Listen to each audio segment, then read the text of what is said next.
The next feature that we are going to work on is password reset. And the concept is going to be the same as we did for the account verification.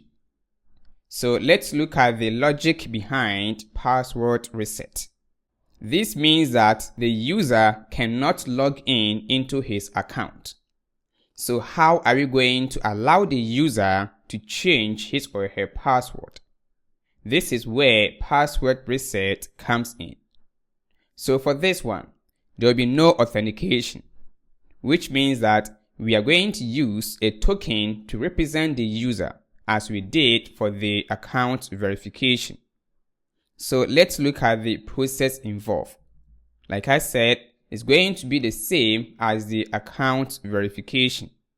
So here we have these entities: the user, React front end, our backend, MongoDB, and email services provider.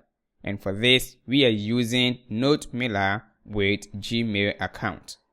So first step is that a user will click on forgot password link on the front end.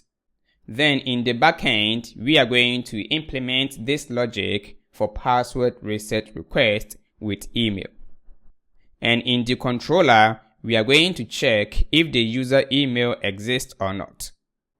And in case the user email exists or found, then we are going to generate the token and then associate with the user account. Then from here, we are going to send email with the password reset link using our send email logic, the one that we have done already. And here, the email will be sent to the user. So in the user's email address, the user is going to click on the link. After clicking on the link in the email, it's going to open a new form where the user is going to enter his new password. As soon as the user submits the new password, we are going to verify the token before the password will be changed. That is how the password reset is going to work.